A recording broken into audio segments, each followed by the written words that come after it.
Alhamdulillahirabbil alamin. Saudara-saudaraku yang dimuliakan Allah, insyaallah kita akan mulai membuat satu konten, yakni dengan nama baca buku. Insyaallah pada video pertama pada konten ini kita akan membacakan sebuah buku yang buku ini adalah buku yang sudah lama ditulis oleh penulisnya, yang setahu saya ini buku adalah salah satu buku yang bestseller, yakni banyak dicetak, berkali-kali dicetak di negeri kita Indonesia ini. Ya, kalau kita lihat di toko buku, maka kita akan mudah menjumpai buku ini. Apalagi di rumah-rumah kaum muslimin, maka insya Allah sebagian besar rumah kaum muslimin kita akan menjumpai buku ini. Demikian juga di lembaga-lembaga pemerintahan, bahkan di organisasi Islam, kita akan mudah menjumpai buku ini. Buku ini berjudul Fikih Islam, yang ditulis oleh seorang ulama kita yang bernama Haji Sulaiman Rashid, yang dimiliki oleh saya ini adalah penerbitnya adalah Sinar Baru Algesindo. Ya. Ini yang saya miliki adalah cetakan ke-32 tahun 1998. Saya membelinya sekitar 21 tahun yang lalu, ya. Buku ini, ya, ini kita akan membacakan pada halaman ke-189 dari buku ini, yakni dengan judul Memberi Makan Ahli Mayat.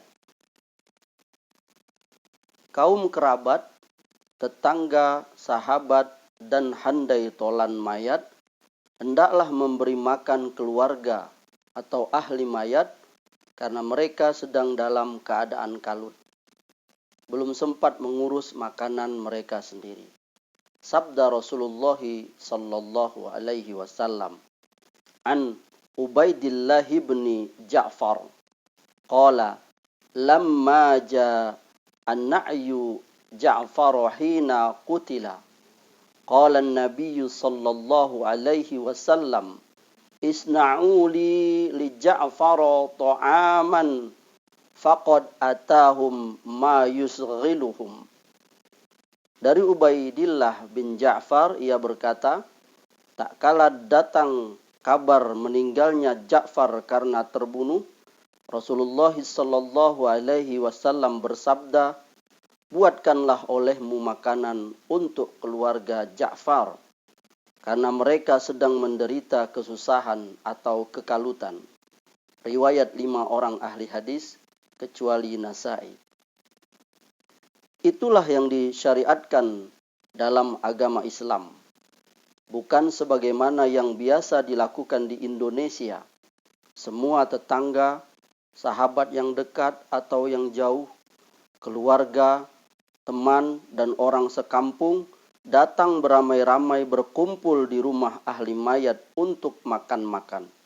Dan ahli mayat terpaksa menyediakan makanan yang bermacam-macam, biarpun sampai menghabiskan harta peninggalan si mayat.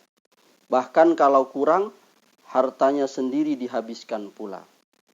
Kadang-kadang orang yang datang di tempat kematian itu sepanjang hari tidak perlu berbelanja lagi karena keperluannya sudah ditanggung oleh orang yang sedang bersedih dan berduka cita karena kehilangan anak atau bapak yang dicintainya. Selain dari perayaan pada hari matinya itu, diadakan pula selamatan untuk makan-makan pada hari ketiga dari hari meninggalnya. Hari ke-7, ke-10, 40, 100, dan seterusnya. Kesedihan itu selalu diperbaharui dan kerugian selalu ditambah-tambah. semuanya itu hukumnya haram. Tidak diizinkan oleh agama Islam yang maha suci. Lebih-lebih kalau ahli mayat itu ada yang belum sampai umur, yakni belum balik.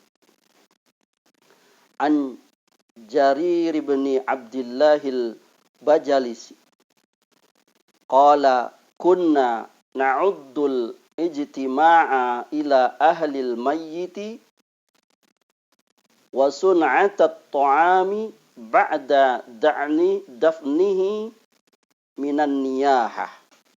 Dari Jarir bin Abdillah al-Bajali ia berkata, berkumpul-kumpul pada ahli mayat serta membuat makanan sesudah mayat dikuburkan, kami anggap sebagian dari meratap. Sama hukumnya dengan meratap, yaitu haram. Riwayat Ahmad dan Ibnu Majah.